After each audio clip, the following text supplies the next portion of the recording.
Well, hello from Toronto. Sorry for the delay. This is Goldhawk Live on CPAC. A private member's bill to abolish the mandatory registry for long guns, shotguns, and rifles passed second reading in the House of Commons this week. The Commons voted 164 to 137. That includes 12 NDP members and 8 Liberals who voted with 143 Conservatives and 1 Independent. Of course, the bill now goes to committee for further review, something that we can do for the next little less than an hour. Our question: I would like to say that I do not. Does Canada need a long gun registry? Okay, the number to call to reach us from coast to coast to coast in Canada.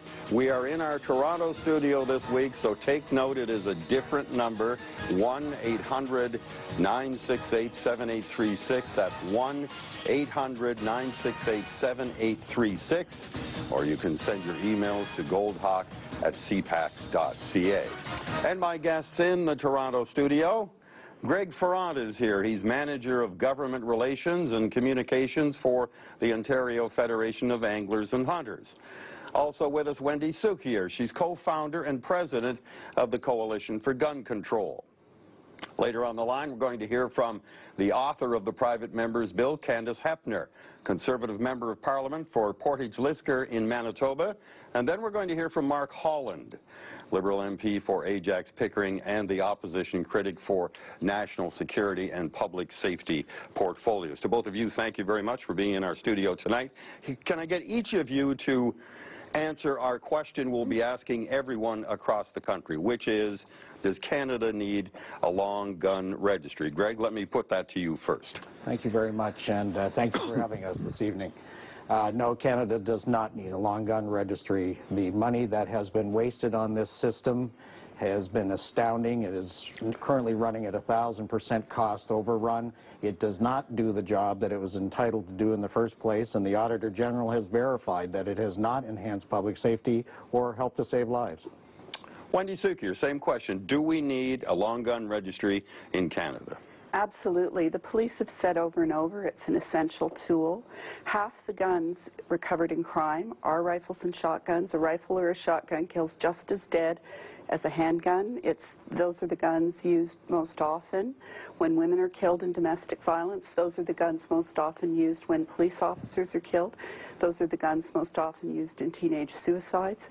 And I really take issue with the claims that it hasn't worked. 300 fewer people are killed every year with guns now than were killed when this law first passed. As far as the costs, absolutely too much money was spent, but the money's gone. The RCMP has said that at most, getting rid of the registration of rifles and shotguns will save $3 million a year. That's the cost of a complex murder investigation. Okay. All right, we have the points of view from our two guests here this evening. Let's hear now from Candice Hoeppner. She is the Conservative member for Portage-Lisker. Sorry, Candice. Sorry, Portage-Lisker is right. In Manitoba. And Candice Hoeppner, you presented the bill. You're the author of this bill. Let me ask you, as it came to the vote on Wednesday, if you were surprised by the amount of support that you got. I was somewhat surprised. By the end of the day, when it came to the vote, we thought we probably had about 15 members that would support it. So I was pleasantly surprised to see the number that did stand up. I think it shows that this registry needs to end, and that crosses party lines. Liberals, NDP, Conservatives agree, and that means across Canada the long gun registry has been a waste. It's targeting the wrong people. And I think that what's important to look at is when we look at what the RCMP are actually inquiring about when they are looking at the registry, they're looking at the licensing information. Who owns a gun? Where do they live? What they are not looking at is the specifics of what kind of firearm. And it's very, very important to make that distinction. Okay. Now, this bill, of course, will go to committee. From your point of view, do you expect a fight there? Well, absolutely. I mean, the opponents of this really have no argument, and so they want to just end it as quickly as possible. But the fact is, this will come before the Canadian public. We want to hear from police officers from across Canada, police officers who are on the street, who are dealing with criminals day after day, who have told us overwhelmingly they don't support the long gun registry. We want to hear from law-abiding citizens. We want to hear from Aboriginal groups. People are being targeted unfairly, and we need to be targeting criminals and criminal behavior, which is primarily handguns, gangs, and drugs. How can you, Candice Hoeppner, allay the fears of urban Canadians about unregistered shotguns and rifles? What can you say to them? Because what we will continue to do is license or register individuals. Every person who wants to own a firearm in Canada needs to go through a very rigorous screening process. They need to go through a police background check. If they have any history of domestic violence, of mental instability, of violence of any kind or criminal behavior, they will not be legally entitled to purchase a firearm. And that's what's the key here. We need to make sure that guns are not getting into the wrong hands.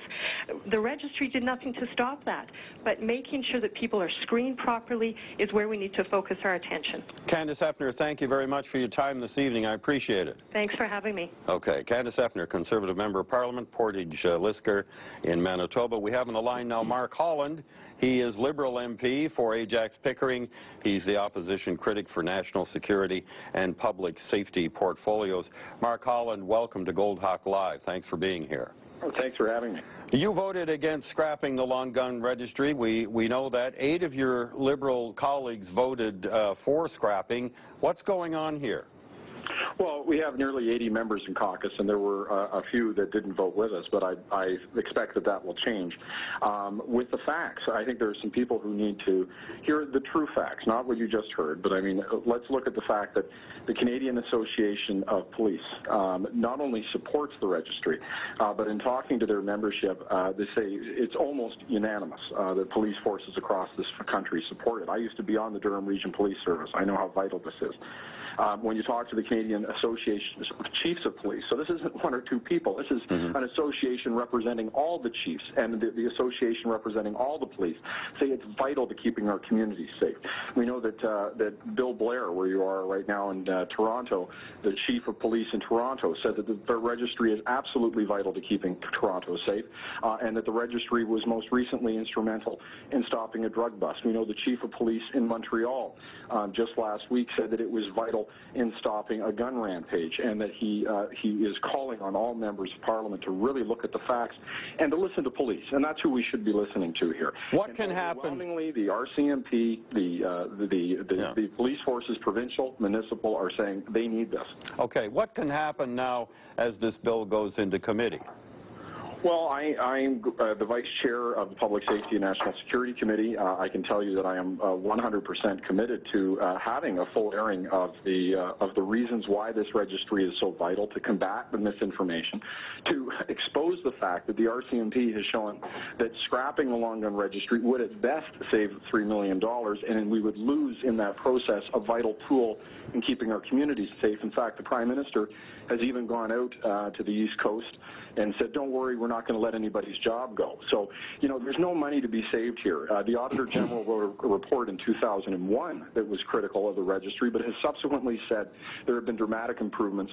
And in fact, in the most recent report from the Firearms Registry, given to us by the RCMP, hidden by the Minister, by the way, until after this vote, showed that this registry is costing less, registering more, and is more useful and vital than ever. So in this argument, I think the people we should be listening to are the frontline police officers represented by their associations, who not only overwhelmingly, universally say that this registry is needed to do their jobs and to keep our streets safe. Interesting enough, Candice Hoeppner said exactly the same thing about listening to front-line police officers about this. Yeah, sure, but I think the difference is that I happen to have letters from the Canadian Associations of Police, the Canadian Association of Chiefs of Police, and from the group representing RCMP officers saying they support it. Yeah. She's giving you anecdotal evidence of somebody she talked to somewhere. I'm saying you the associations that are elected to represent police officers, that are elected to represent chiefs of police, and represent the RCMP are saying this is vital to their jobs. I would encourage her to show me any letter representing a significant number of